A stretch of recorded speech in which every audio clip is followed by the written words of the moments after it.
Hello everyone, welcome to today's session on online engagement for offline empowerment. Thank you all for coming. So first off, you've probably heard some of this blurb before, but I'll repeat it again. I'd like to remind you that we want to hear from you during this session. So please do comment or ask questions using the hashtag OECD3 on Twitter or through our interactive tool Wizembly, which we can see from here. To connect, join the OECD hotspot, click connect on your browser, then have a look at the postcards you'll all have found on your seats for further instructions. As you see, we're in Amphitheatre 3, so please connect to app.wizembly.com/OECD3. Key questions will come to us during the session, which we can put out to the panel. All you need to do is use the Wizembly or tweet with the hashtag so that your questions will show up right here on the tablet. And this is your chance to have your voice heard. We'd love to hear from you. You can contribute in many ways, answer questions, comments, like them to show you agree. All of this will help enrich the debate. These will be displayed on the screen as well. And not only will you hear the debate on stage, but see what those around you and online think. So yeah, I repeat, we want to hear from you. So to start off, we have a poll. So if everyone's ready, what we'd first like to ask you, just to kind of take the temperature of the room, is have you heard of Civic Tech before you came into this room today?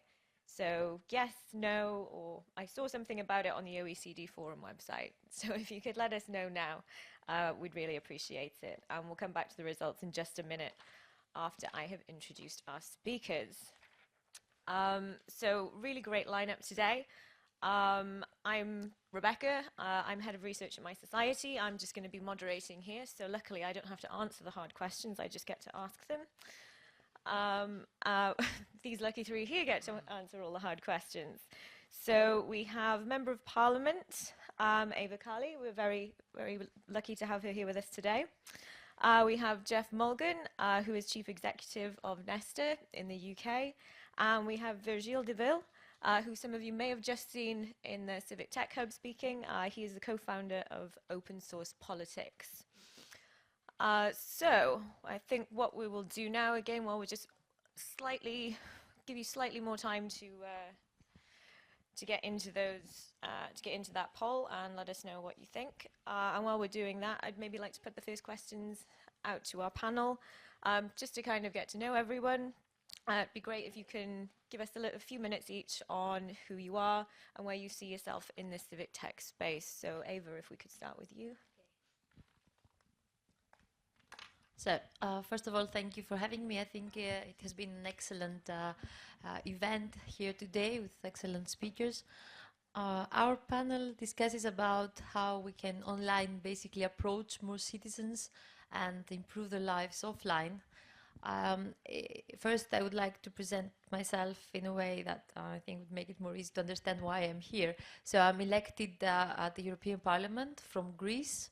My whole campaign was basically on social media. I could say it was like a zero budget campaign. And to be elected, you have to be voted for. This means across the country. This was not easy, but it gave me a platform that I could approach citizens and basically understand how they think and how they feel. I could campaign through social media and get my voice out there without the need of the traditional media, televisions, radios and stuff. What I understand through this campaign is how you can approach citizens, how you can understand and listen to them and be able to get them engaged and get them excited. Because one of our main problems is that we don't have young voters. Mostly over 60 are the voters that will definitely get up in the day of the elections and go vote for us. And this was not easy if you want to renew politics. So in the Parliament, the European Parliament, I work a lot with new technologies and economics, taxation, banking. Why? Because I'm from Greece, we are in a crisis constantly.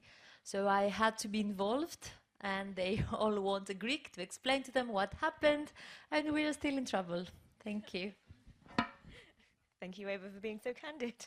But it'd be great if we could kick off, actually, just by doing something, asking something quite general, I suppose, in terms of what does it actually take to empower citizens using civic tech, and how can that actually be sustained? Eva, if we can start with you.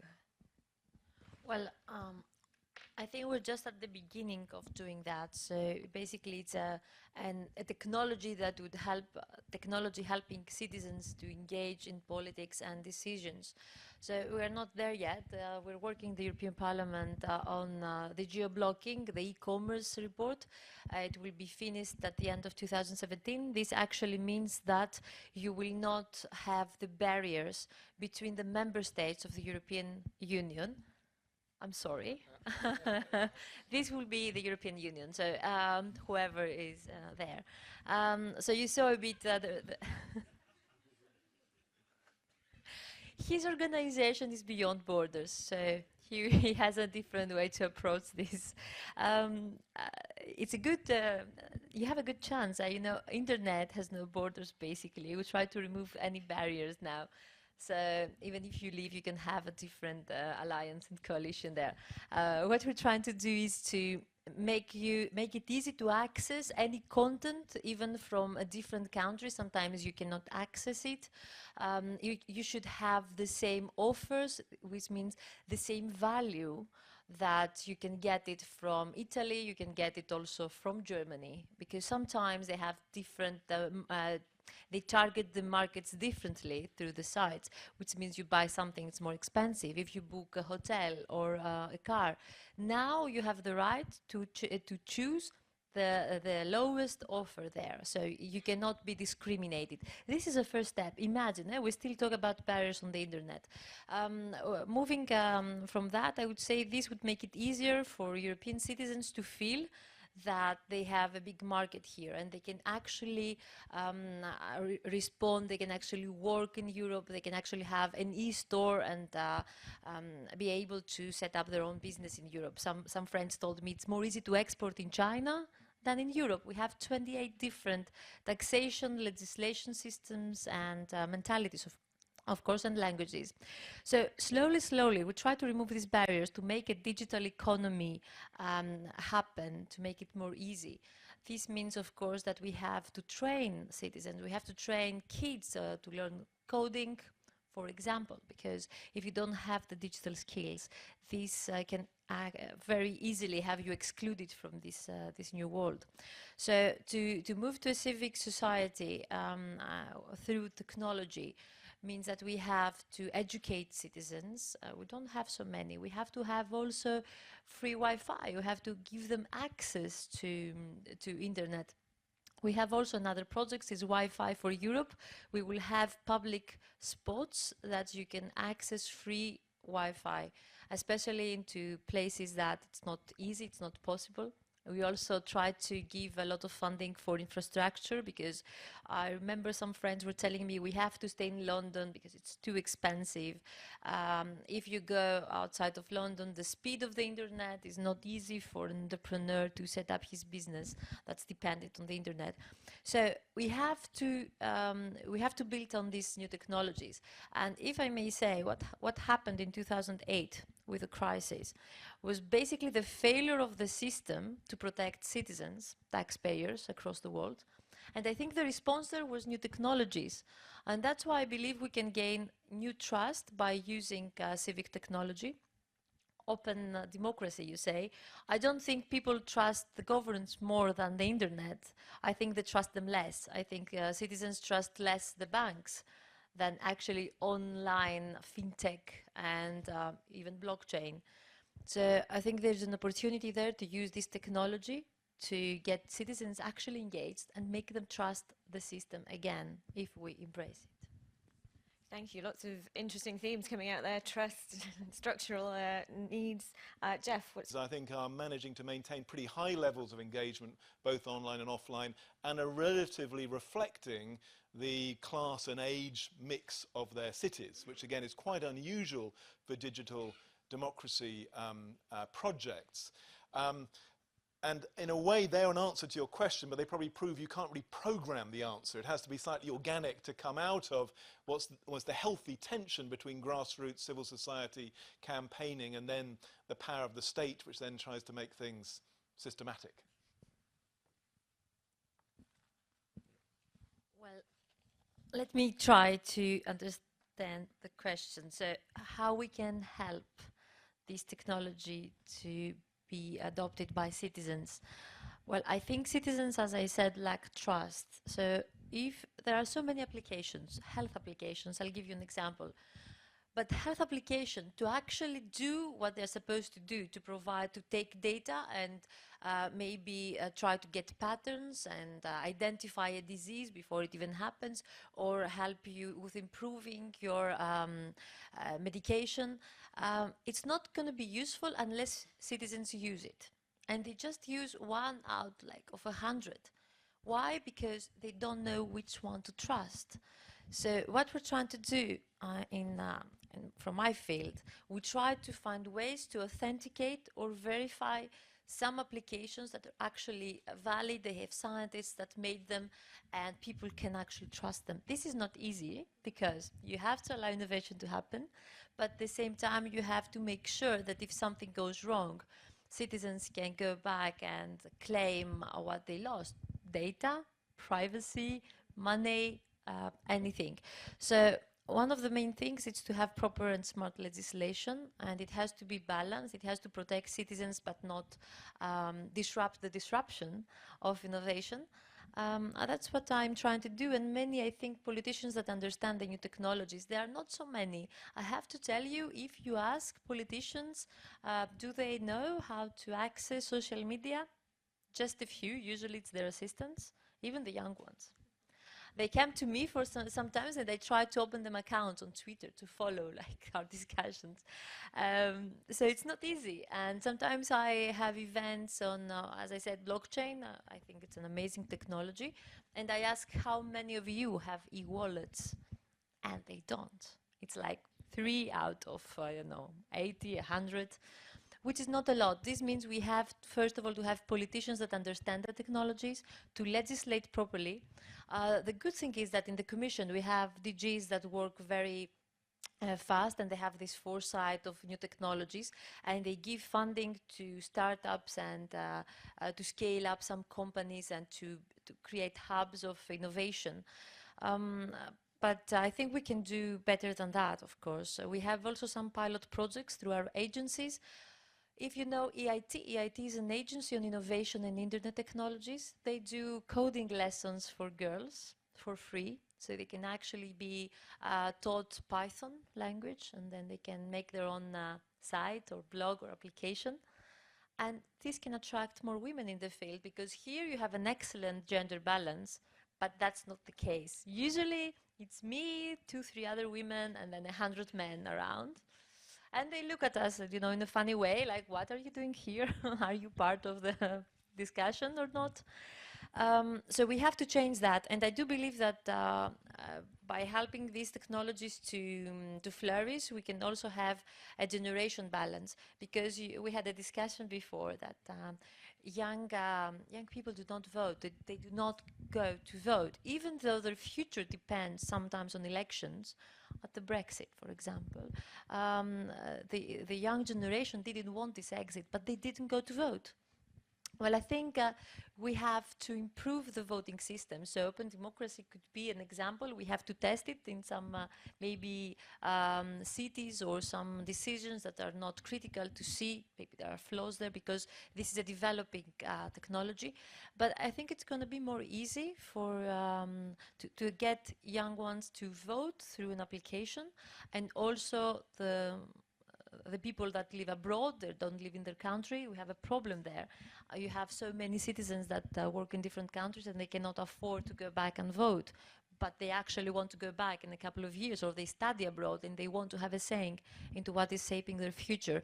So we have a big field to do things there. But there is funding, there are some pilot projects, we take suggestions, we try to create some hubs where citizens will be able to have access to all our information, because we also try to have platforms like that and discussions in the Parliament to teach politicians the new technologies, and then they are able to decide by having all the data, all the scientific data that they need to make the decision. Really, really interesting points there, and I think the use of information, it can be used for enormous good, can't it? But we've obviously got the issue of the more information you have, possibly the more risk. So, I mean, civic technology is no different from any other technology. Security, personal privacy, these are important issues, but are potential risks. So I wonder if the panel can maybe talk a bit more about what risks are associated with civic technology. Maybe just one very small point, because we have a general election in my country tomorrow, which I won't predict. But we did a data analysis of the likely winning candidates in the parliament, which will form after the election. And only about 8% of them have any qualification in science, technology, engineering, etc., compared to about 42% of graduates coming out of universities. The same was true in Germany and several other countries we looked at. The European Parliament, interestingly, was the exception, which has, I think, 25% of MEPs have a PhD, an incredibly well-educated institution full of very clever people. But most of our parliaments are full of lawyers, or sort of political, hacks, to be slightly unfair on them. And that does mean that the people making the rules on issues like privacy, data handling, just don't have a grounding which makes it enables them to understand what's going on. And I think there's a huge job in almost every country of educating the decision makers, and it's not clear whose job it is to do that at the moment. So I would urge every parliament, and maybe the OECD, to think of what are boot camps to bring the legislators and indeed senior officials as well just up to speed with the digital realities. How does blockchain work? Stuff like that. Well, so I hope we don't have many lawyers here today, because I think we do need less lawyers and more engineers, and more informative sessions. And it's not easy to get even the members of the parliament engaged in the new technologies, because they have to make, every day they have to persuade their voters that they work for them, for jobs, for growth, for equality, for human rights. There are so many issues going on, environment. So new technologies usually is left behind to the entrepreneurs. I'm not sure this is a bad thing. At least we should not legislate in the wrong way to disrupt them. But let me just say, OECD had this study that said almost 100 billion euros were hidden costs among the financial services usually. So if politicians would understand that improving through new technologies how things work and reducing bureaucracy or the transaction fees, this would make huge amounts of money for them to spend to actually reduce inequalities among citizens, and that would get them elected. So I think, what I got from this discussion today is that we have first to engage politicians and then citizens. Well, that's a big issue again. So I would say that yes, it is actually happening, but not as fast as we expect. As I said, we have to teach and educate citizens to use the new technologies to benefit from them. I think first they have to understand why this would change their lives. And if I may say, what actually happens when you use new technologies is you can get things happen faster, more efficient, maybe in a better quality, safer sometimes, and cheaper. This means it would benefit citizens if they would go online into their many transactions and some things that they could do for everyday life. I do believe that, as I said, the e-commerce would help a lot. It's being done 2017, so it's not there yet, but it can help a lot of entrepreneurs and maybe even women that have to stay at home and have to stay with their families. They can work online. They have their own company from home. This would also be an opportunity for them. So, and if you think that you can have municipalities slowly adopting these technologies, you can have safer cities, you can have better administration, less bureaucracy. We already have some examples of, like in Estonia, they have e-voting already, so you can vote online. This has more people to participate. It's more easy. We have already some countries that they do online the land registry. This means you have less paperwork to do and less bureaucracy also there. You can have an online ID. This is something that Europe is working on. The next 2 years, you will be able to have, instead of a credit card, an electronic ID, and then you can verify who you are with 2-3 steps of verification. And then it would make it easier to vote and use all the advantages of civic technology. What I would also like to add, because I think most of what we are interested in is to get cheaper, cheaper services. I would say that fintech has changed our lives a lot. Some SMEs that after the crisis could not have access to financing, they can have access to financing. We just voted the PSD, the second directive on payments, which means we force the banks to share their data anonymously, but if the companies need to get an accreditation for this company that asks for funding, they can get it from the bank, and then they can crowdfund money, and they can give short loans to SMEs that they wouldn't get them from a bank. The open banking is something that just happened now. It was not the case. So we have open science happening also in the European Parliament. So everything that we have, all the studies, all the research, all the scientific data that we have to make decisions, it's out there, it's free to share. We have excellent scientists contributing there. And so I think open governance is the next step. It's we're getting there. It will take some time, but I think we're getting there. But the most important thing is that innovation is unstoppable, and we have to facilitate it, and we have to show to the citizens how they will benefit from that. And as I said, it can change their lives, and they can save a lot of money, they can protect their data, they can get better health, not even insurance, but they can have their doctor at home through online services. But I have also to mention that we have to do it at the same time while we protect citizens, because I go back to health because I think it's really important. There has been a case where a lady was sharing her information on an application about a chronic disease, and the third trusted party that she accepted to take her data was actually her insurance company. So she was excluded from her insurance. We have to make sure that companies cannot do that. When we say anonymously, they have to be anonymous. Whoever misuses data of citizens has to pay a fee that would be unbearable to pay. So we have to do it one step at a time, because at the same time we have to protect citizens from these new technologies. Let me just add something that I don't think we included in our conversation. So what if tomorrow everybody was engaged and we had an open democracy and everybody could vote online for everything?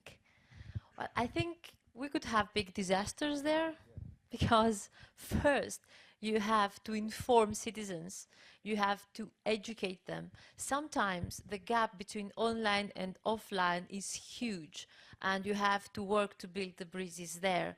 Because you think that if I press a button and I say, yes, I want this thing to change, it's more easy to do it on your phone. But if it takes place, it can change your life.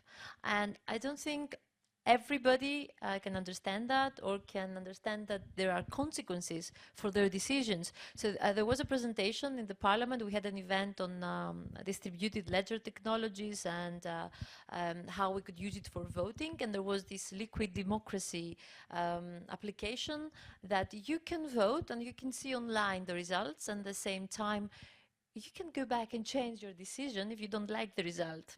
So, especially not in UK again, you didn't have this chance, but there is a point where you have to stop and make a decision, and this decision has consequences. So you have to understand that online has consequences in your everyday life. So we have to bridge this gap of understanding. And in Switzerland, everybody has a referendum every I think, 6 months or like even less. But this is not the case in other countries where they can vote against something, but they don't want actually something that they did not vote for, but they get it. So I think we should educate citizens because it takes time. It takes time for us to adjust. We talk about Internet of Things, and now we talk about Internet of Information. Suddenly we talk about Internet of Value and Internet of Everything. And still some people, half the population, cannot use Internet. So imagine what could happen if we move very fast. It's even too fast for legislation. We've been talking also about artificial intelligence. There are patterns there that are created by your searches. So if you search on Facebook or Google something, it can create a pattern for you, and then it can suggest that you need vacations, or where you should go for vacation, because they understand what you like. And at the same time, they can make you start needing things that you don't need. They can suggest that you should buy something that you didn't need, but when you saw it, you decided you need to buy it. So they can even change your mood through these patterns. Artificial intelligence experiments into changing our mood online through the newsfeed. We have to protect citizens from that. They have to understand when something changes, when the newsfeed change, that this is not the real world. This doesn't mean that everybody sees the same content. And I think we have to be very careful with this technology also. Can I just make one brief comment on this very important issue about voting? Because I think for quite a few decades it's been assumed digital democracy just meant lots more voting. There'd be a sort of permanent referendum on everything, like liquid democracy, or like on Facebook, like, not like. And that was the future where, you know, all through the day you might be voting on 101 things. As we've often found with referendums, that's not necessarily the healthiest side of democracy. And in fact, voting is just one part of an ecosystem of debate and deliberation and media and civil society. And I think there's been a big shift in the last 5 or 10 years towards digital democracy innovations, focusing less on voting and much more on all the other bits. How do you get an intelligent process of proposing ideas, scrutinizing them, and actually possibly not very many votes at the end? And it's a complete turnaround, as I say, from what the futurologists imagined this was all about 10, 20 or 30 years ago. And to my mind, a world where the whole citizenry were, you know, all of us were voting all the time is a vision of hell, actually. I mean, really of hell. And all of the good projects now try to, say, enhance intelligence around the voting process through essentially better conversation. We have also fake news around, and this is something that we have to address without changing freedom of speech. We have to protect completely freedom of speech, but we have to be careful. If something is fake and you have elections and there is something going viral and it changes the result and your future without being correct. So you have to get algorithms that would give you the other options, and you understand that this is not just one point of view. There are other points of view there that could have implications to your life and consequences. Definitely, and there's been quite a bit at this conference, I think, already about, you know, post-truth and fake news and all of these kinds of things. And hello, my name is Yelin. I'm a student. I just have a very short question. If we go beyond legislation and technical matters, how can you make people trust civic tech? I think it's a very important point. You talked about, for instance, fintech, and I think it's very interesting because if we look at that, we can see that it's very probably making the financial market efficient, maybe, I don't know. But if we look at the survey, only 8% in France believe in fintech, and whereas 10% believe in horoscope when they're making investments. I mean, it's crazy, you know. And I think there is also the same problem with civic tech, especially in France. In our culture, we don't really believe in algorithm. We don't believe in blockchain. I think it's so. That's my question. How do we make people trust that? Thank you. I think we had another one down here. Hi, I'm Edwin Lau with the OECD. I had a question. How do you make sure that people, when they participate in civic tech, have some skin in the game, so that they're responsibilized by participating? Would you see some basic principles like no anonymity, or making sure that people have some minimum awareness, or that there's some consequences for their actions on civic tech? Let's do. Well, I completely agree, and I would say that I think the question is not open democracy. Now we talk about basically direct democracy, which I don't believe in. I believe that we have to have representative democracy, because some people do not have the time to learn on what they're voting for. If it's too specific, this means you can get crazy results, and I very well mentioned they can judge by their horoscope what they will vote, if they will vote, on what they will vote, or where they will invest. So we cannot do that, and that's why we have to improve democracy. That's why dialogue is important. You produce politics by discussing, and you can improve the way you have democracy. But I don't believe in direct democracy because of the reasons that you mentioned. You can have terrible consequences if you don't have every point of view needed to make this decision, and if you don't have the responsibility to understand that there are consequences that you might not even imagine if you make a decision. So I would say first we have to educate people to be more responsible in any kind of decision, and then we have to slowly try to get advice through voting in simple matters. So slowly then you can improve and they can understand how this online voting can affect their lives.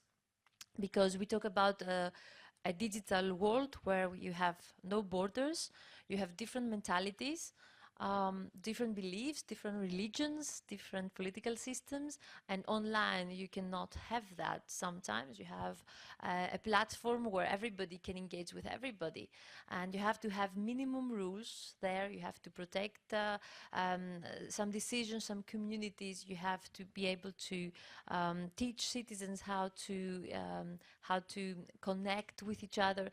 There are many problems. I don't want to be, just to mention the negative side. I want to see the potential there, because I think globalization and the way it happened so fast, we didn't prepare citizens enough, and not even politicians, scared people, and now they're turning into more protective policies and attitudes. So I would say through this civic technology, we can have a more decentralized democracy, not just a central authority that can make mistakes, of course, and then change your life forever, but more decentralized, digital, more democratic, more distributed, I would say. But still you have to be careful, because this could go the wrong way. Any tool can be used for good or for bad. I do believe that blockchain gives you the safety of your data. So it's a new technology that your history cannot be deleted, cannot be altered. And as more users, because you asked if more users use something, if that could benefit us. I think so, because if you have a bigger sample, then it's less difficult to, it's more difficult to make the wrong decision. So I think we should get more people use these technologies first, learn how to use it, and then implement it. Because I don't know, the sample that you had on the fintech decision, 8% of whom? Of everybody? Or of those that know what fintech is? Because not a lot of people know. So it depends. So you have to be able to educate before you ask for something, to have an opinion. And you can decide something like against fintech, and you think it's okay because, no, I don't want my data from the banks to be out there. But at the same time, maybe your cousin, you said the cousin, maybe the cousin cannot get financing for his SME from the bank, and then you destroy his business, and you don't know that this would be an implication, a consequence. So I think we have time to go there, but there is potential, because you can have transactions without intermediaries, so less cost. You can have a more transparent way of choosing, more options through digital voting and online voting, you can have more options. I think referendums are completely dividing citizens. If you have more options, if you explain why you voted no, this could improve our democracy. But it's different to make a decisive vote, and it's different to give an advice to politicians or a strong message. So I think it can improve a lot our lives if it's done the proper way. If I may add here something, just a point, because of my experience, we completely failed to our referendum in Greece.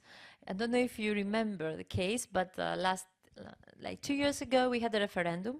So what you're saying is basically be careful what the question is, because if you phrase the question in the wrong way, you might get a result that you don't want. So the question in Greece was, do you like the austerity measures? No. So The government ignored the result. yeah, but why? Because they, but listen to what happened. And this is a very interesting case. It's a case study, I think, for the future scientists to understand the mentality of citizens or Greeks, I don't know. So there was 40% that voted yes. Really? Who likes austerity measures? So what happened is that the government said, okay, so I won because I wanted a no to make a strong point and negotiate a better deal. They got a worse deal. More austerity, more taxation. It killed the economy, basically. We had capital controls, and this means our banks suffocated. It costed almost 20 billion, just this fantastic decision. But nobody informed citizens that if you vote no, it means no, but it means you can get a worse deal than that. So are you ready to accept that? I'm not certain that would win the referendum. So the way you phrase the question is extremely important. The government can manipulate citizens to vote for something. Everybody wants world peace. You can get an easy yes there, but you don't want austerity. No, you don't. But so you have to explain what happens if you vote and what exactly are you voting for. Because some people in Greece, they don't even know what they voted for. They think they voted against the old system, against the establishment, against the politicians that failed. Yes, I wanted to vote no, but I know that this is not the case, because nobody would come and give you the money for your no. So now we're paying for this mistake. That's why I'm against referendums, basically. I think they divide citizens. It's very dangerous. It's not all the governments, that are governments that would benefit citizens. We have bad governments. They make mistakes. So I agree that it's a great tool to improve democracy, but we cannot go there without slow and step-by-step, without a process that would mature the society and the citizens and, of course, the technology that's being used. Yes, I think me and Jeff, as British residents, can attest to the issues around referendums and the deals that follow or don't. Very quick question, one more. Eva, I think you gave some very important information, and that is about an electronic identity for all citizens or residents, and in what area would that be? The EU? What would be the purpose, basic purpose of having everybody having an electronic identity or document? Well, we're trying to have a union. It's different than US. So in US, you have the same language, the same legal system, the same taxation system mostly, with exceptions. So in Europe, you don't have that, but you have freedom of movement. So you can go to another country and work. You can work in Paris, but you can go for a weekend back in Brussels, and you can have your house somewhere else, but work somewhere else. So you can rent, you can stay with someone and not actually have an account on your name. So if you want a banking account, or if you want to be able to make a transaction or use your credit card, it's not very easy. And if you're in capital controls from Greece and you want to make an online payment, it's close to impossible to use it. So this idea would make it possible to be more, so they say mobile, so you can take your data with you. You could have your health data in another country. If something happens, you don't have to translate them. It's there. You can have your identification, your credit cards. You can have, you can pay for something without having to prove that you live in the same city. You can have a pension, your insurance. You can have it in your country, but you can work in another country, you're able to get it there. You can prove who you are. If somebody, my ID is in Greek, nobody understands it, it's an EID, so it can go through the security systems more easily, and depends on the way we built it, the platform that it's on. It can make it, of course, super safe. It cannot be stolen. It can be connected with your fingerprints and your tax number, your insurance number. So everything will be more easy to help you move away from your country, go back or do transactions, have your data secured, and maybe even on your phone. Yes, I think it's a big improvement. Thank you. Okay, we've probably got a minute or two left, so maybe 20 seconds, each of our panelists, if you've got any closing thoughts. Brevity is our friend here. Well, I think a key... Of the elections, I think. I won't think about that. Democracy is not something which you can deduce from a few abstract principles. In reality, it's a mix of things about your culture, your civil society, your media, your parties, your parliaments, and how they interact. And in the same way, I think the new forms of democracy need to evolve through experiment and trial and error, and they will all be sort of mongrel, in a sense, hybrids of different elements, rather than pure sort of push-button online democracy or sort of pure old-style representative democracy. I don't know where we'll end up, but I think this is an absolutely extraordinary decade we have ahead of us, partly because of public distrust in the old forms, where I hope we will accelerate experiment in the new forms so that in 10 or 20 years it will be obvious that the kind of civic tech models are just the way you should do things. Thank you. Eva, you've got 20 seconds.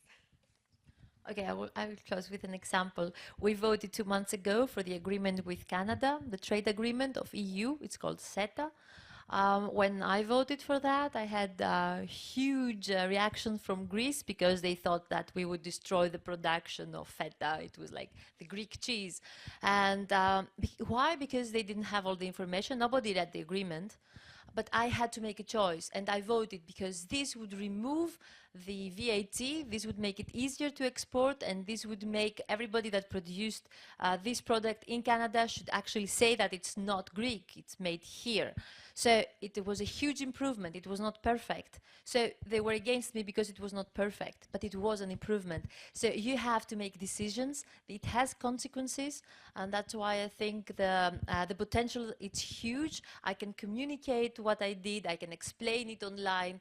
I can go viral and reply to everybody. But the potential is there unless we are also responsible to understand that there is potential and we make the best use out of it. Because even a knife can be used for a good and bad.